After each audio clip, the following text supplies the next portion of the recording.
yeah, well, not always, but we might get to see them, I mean, crossing one another's territory into the area, or getting to see youngster in this small farm, I mean, of two different leopards. I think it's also because the last year almost now, there's been a lot less lion activity here. So apart from the physical danger of lions stealing carcasses and so on, the impact on the prey is much less.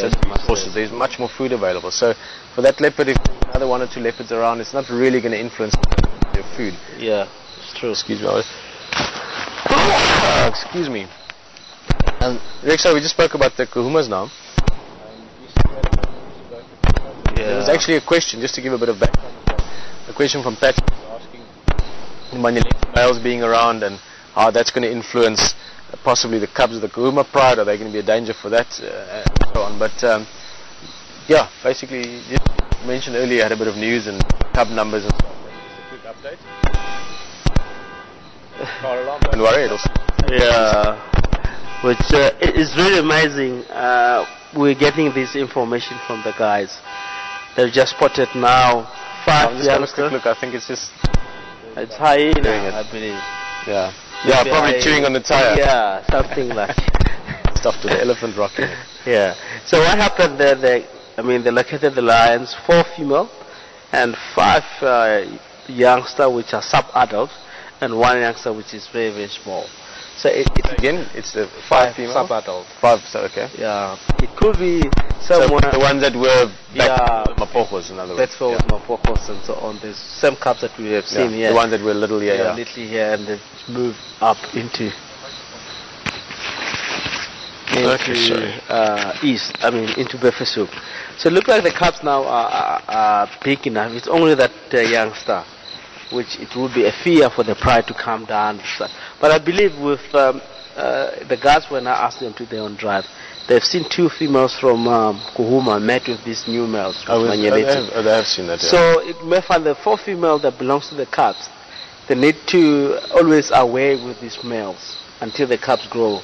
I think those females, they will come back into the area.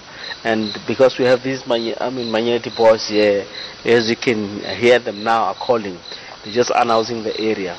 So I think those females that mated with Manyeleti, they might draw those females to come back slowly into the area, because the safety of those females is to rely on those males now. Wherever they big go, time. That's the... Yeah, wherever they go, they have to go on the same area. So maybe end of this year, those cubs, if they're big enough in order to protect themselves. The only problem, the cubs there, they're all males, most of them. It's not so good for them. It's not good for them to come recently into the area. If they were all female, they just be incorporated, incorporated back into the area. So they need to little bit get support of the cubs to grow.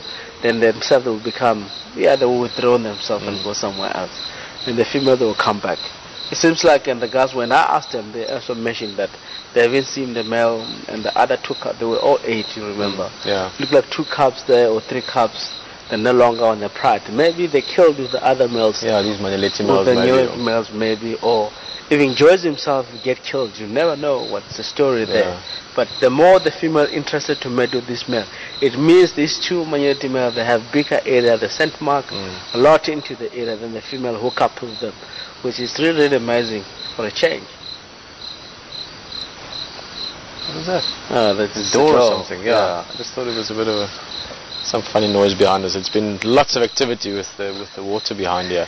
Lots of things coming and going. Karula made a kill on you actually missed that, so you went to Johannesburg in that time. Yes. The night we got back, she made a kill of a nyala, just a little bit past the pond, but then she dragged it into that seat, inside by the sand, and then the hyenas took it there. So it's been a lot of activity behind here. Yeah, it's really amazing. It means Peter's Pond will be busy. Busy time, especially if the rain is still a bit late. Well, I think just before we say goodnight, Rexon, you must have an awesome break. Obviously, enjoy your leave break. I enjoy a lot of break. I've been in Joburg. Everything's going in terms of community project is going well. And before we say goodbye on that, I would like to thank you for everyone that contributed or donated on a trip of Dixie Kids to go to Nelspruit. Is really looking forward. Next Saturday, the 25th, will be going along. Myself, him, and Simon will be with the kids filming that, and we're really looking forward. We got a lot high expectation of the kids, how they're going to behave for the first time. Yeah, just in big seeing Nelspruit and big buildings and movies are always so magic. we're looking forward. I'm sure Herman will be really looking forward to take some surprise shot for the kids to see vehicles movement and so on. Yeah. Which it will end it to on the beach. On the beach as well. Yeah.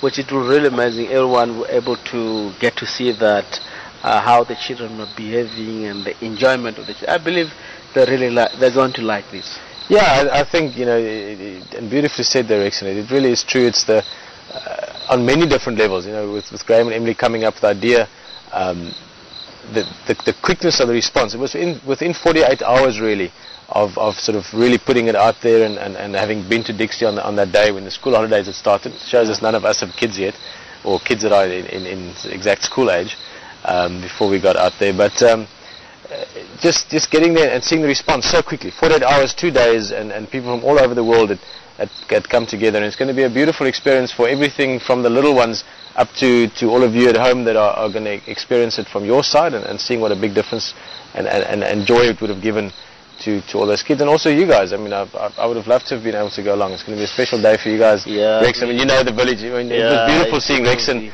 he knows each and every one of those kids. He knows their parents. It's one big family, Dixie Village, and it's something that yeah, it's very awesome. It's going to be a nice thing to be part of, and also to see afterwards with the bits that will come out from that. And that's next Saturday, so it's going to be a nice day. It's a very good day for me. I believe I'll be more happy. I mean, getting along with the kids, and especially for the first time, that makes me more excited to go and see how they're going to react on the whole. Yeah, there'll be some big smiles and some big eyes. It'll be like, phew. It will be amazing. They'll be like you when you see Artvark. Yeah, they'll be very excited. Like, jumping and screaming. You know, it's something that, you know, it's really amazing for the first time. I mean, even not my first time. If you know something that is more special, you're not easy to get to see. Once you get to see, I mean, you feel before you see it, tells in your mind something that I'm lucky.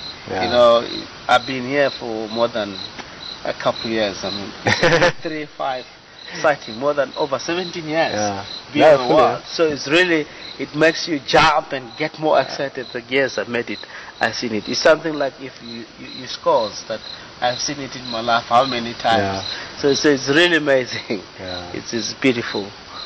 Now you must enjoy the lot, Rex, and I'm sure we'll probably see you during that time. But otherwise, also just have a good break.